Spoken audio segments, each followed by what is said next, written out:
In this video, we're going to explore who is winning the AI foot race in the fitness industry. Is it the UAE? Is it the US? Is it the UK? In order to find out, I didn't want to just use my own bias and experience. I want to do some research to figure out across the board and across the globe what we can find out, so that we can take the information, either be a little bit scared by the fact that things are moving fast, but not in a scaremongering way, or be reassured that, you know what, we're on the right track. I'm exactly where I have to be here. So I did some extensive research on Grok, Claude, ChatGPT, took all of the research from 3 of those different platforms, and then compiled the common threads and themes to get this whole global research here so that you don't have to. So let's address the state of AI in the fitness industry. So first things first, the stats show that 52% of fitness professionals now use AI daily or weekly, which is quite a lot, to be honest. What they're using it for, I'm not so sure. I covered the extent of use of AI in fitness businesses, at least the ones that I see, my clients and stuff, in different levels. I think there's about 3 levels. 1.6 times more likely to be optimistic. So those 52% who have started to realise the power of AI, they're 1.6 times more likely to be optimistic about business. In other words, they're going to be AI adopters. Next, 51% of the average digital maturity score across the UK operators. So the UK was scored on its ability to adapt to AI and how much it is implementing AI. And there's a 51% average digital maturity score across the UK operators. I'll now show you in a couple of minutes what that's like compared to the UAE and compared to the US. So coming down here, the market is splitting. A small group is pulling dramatically ahead. The rest are watching it happen. Now, if you follow me on Instagram and stuff, you will know my content is not aimed at scaremongering, fearmongering around AI. Far from it. But there's truth to look at. It's kind of like, you know, we go back to when systems first started getting installed, training apps and all these sort of things. A lot of fitness businesses were refusing to get these training apps. They were like, no, I write all my plans on a pen and paper, whatever. I'm not here to sell AI. I'm not here to push AI. I'm just here to use it to help me. The image that I always think of is like every mile when I'm running a marathon, if I can get on a bike to the next mile landmark, I will jump on that bike and then I'll get off and then I'll run the next bit and so on, because I will get a faster time and I'll be less tired. That is AI in a nutshell. So the US, they are commercially driven. They have got the highest risk of hype, just generally speaking, again from the research. The UAE, this is government aligned. So like, for example, a massive chain out there, Gym Nation, they scored 93 out of 100 for digital maturity. So that's one gym chain in the UAE, compared to, if you look at the 51% we highlighted here of the UK. The UK, GDPR friction, so the long tail of independence lags behind. So again, obviously you can't just think of AI or any system or process without having to take into account what these particular countries and, you know, states have inside built in from a structure standpoint, from a GDPR, from a, you know, data standpoint. You have to consider this. But generally speaking, you know, the UAE are pumping a lot of money into it, with a lot of gyms being AI led and AI first. And again, the UK will follow behind that, and there is areas that are doing that. Of course, I'm speaking generally here. So let's look at the good here. Let's look at the real numbers and what, you know, installing AI has done for a lot of companies now, what they've already reported. So lead response and conversion. So response time has gone from 4 days to 33 seconds as reported by this gym. Flex Appeal Gym deployed an AI chatbot. The lead conversion rose from 36% to 53%. Annual revenue went up 23% from 655,000 to 805,000. Moving over to member retention, 50% churn risk turned into 90% plus retention. This is from a blog, the Zen Planner, an AI-powered 100-day onboarding done. Automated personalised check-ins through the highest risk window of new members. So they essentially took their process, mapped out 100 days powered by AI in order to take their churn risk from 50% to 90% plus retention. And we have admin time and recovery, so 70% reduction in admin hours by 90 days. Denver Fitness Studios installed AI email workflows They got 120 new sign-ups in that same period, and the time recovered went back into coaching. Review generation, so 60% increase in review response rate.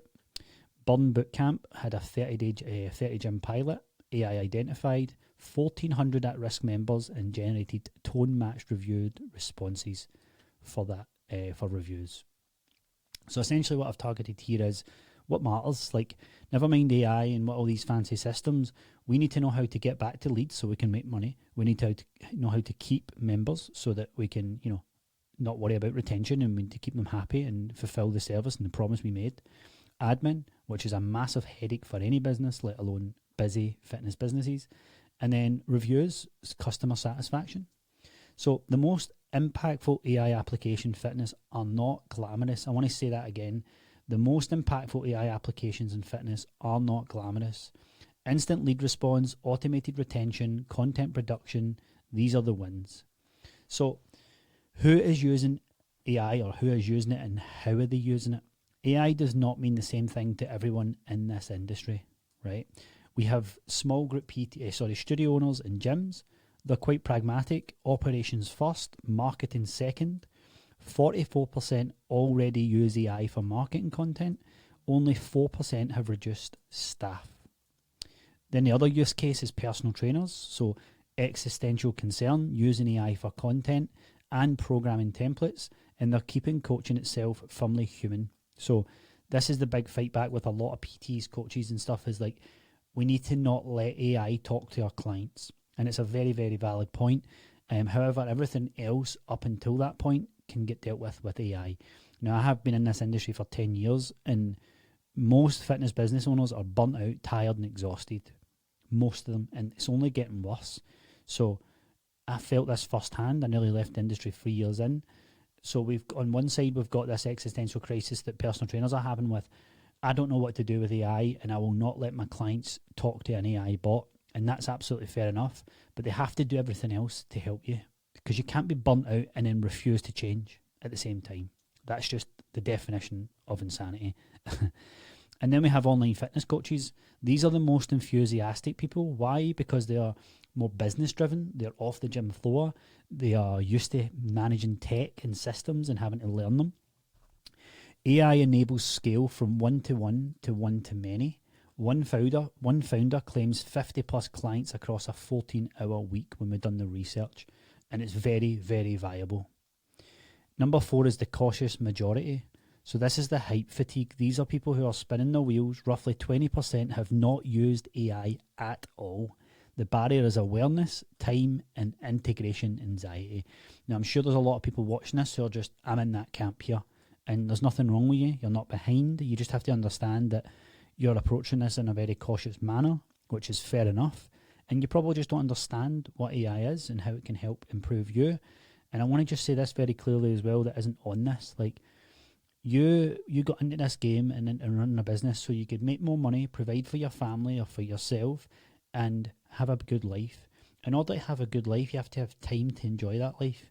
In order to have time, you either have to pay for your time back, or you have to take a reduction in how much money you make.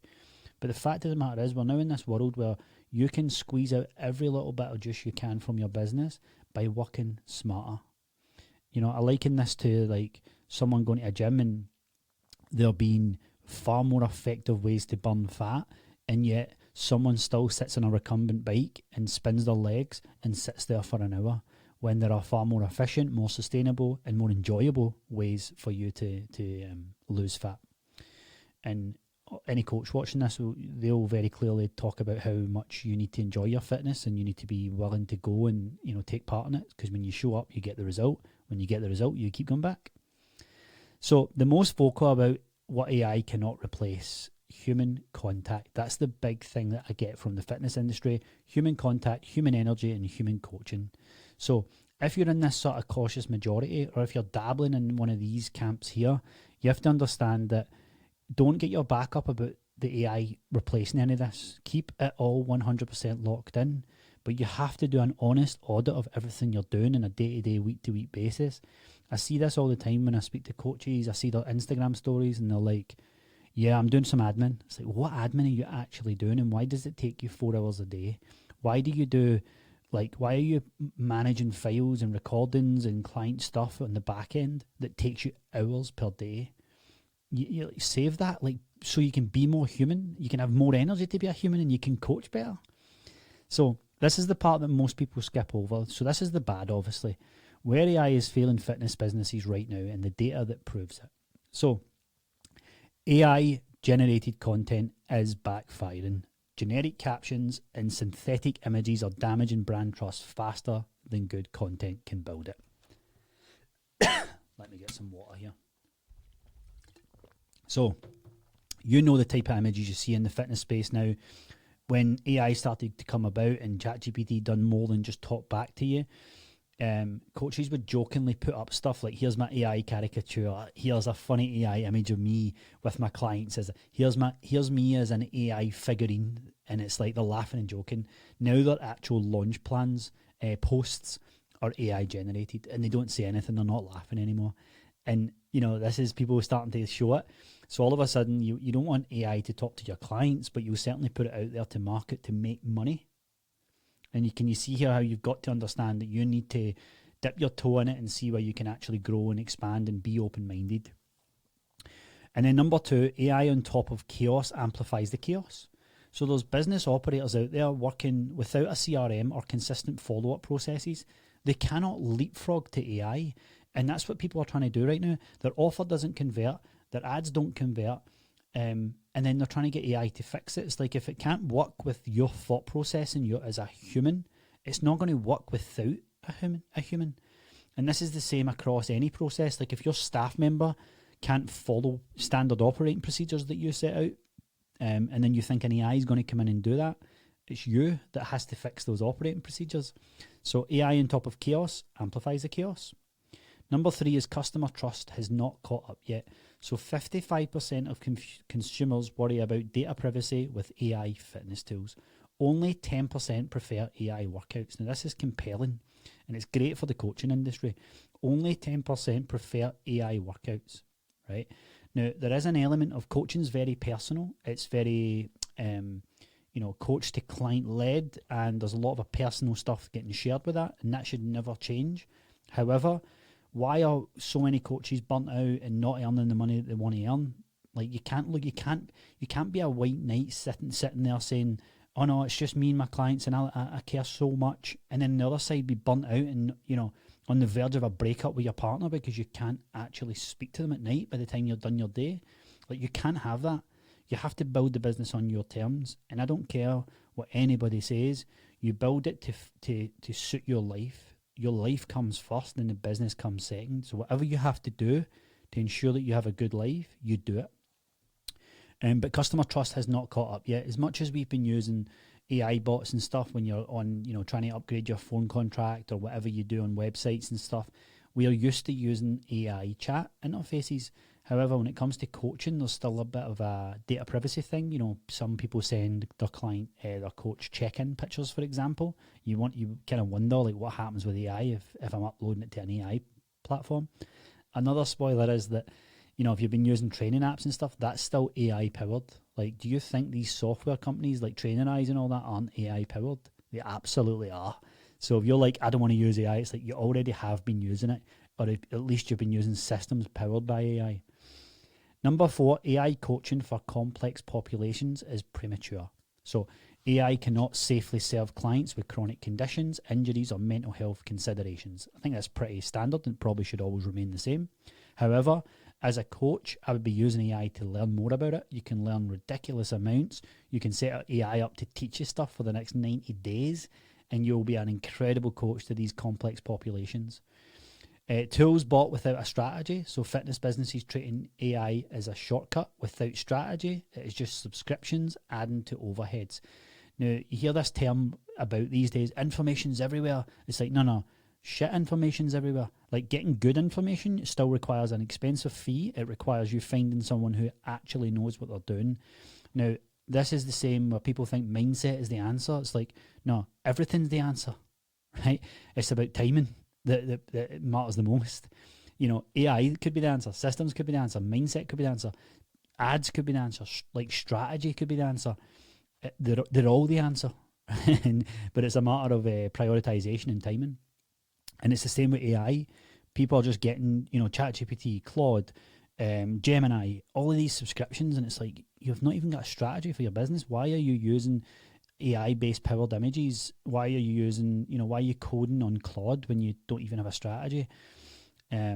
So a bad piece of content can hurt you as much as 50 good pieces of content will, I guess, is the summary from the top part of that. And just up here, we can see the AI, like stuff that I just mentioned is bad. You can now see the KPI here. And these are quite interesting. So human trainers are 74% more effective.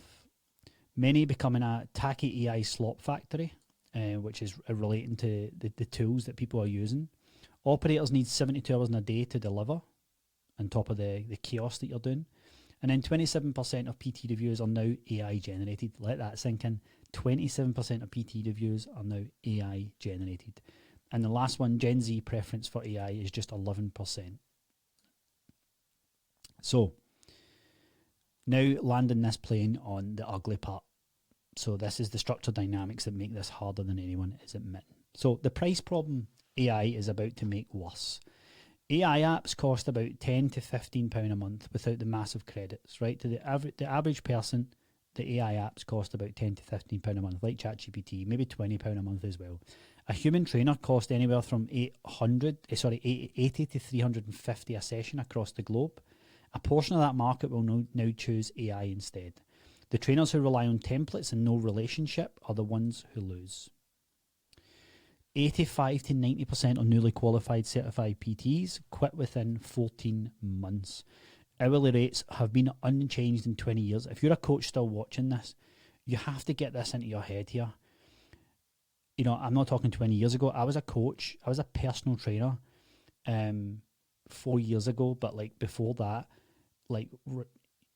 10 years ago, and then probably year 9, year 8. So 8 years ago, I was charging £45 an hour. And there is still PTs today charging that. And it's all 8 years later. And I don't know about you, but can you remember the price of fuel 8 years ago? Can you remember the price of houses 8 years ago? And this is the problem. And this stat is absolutely staggering.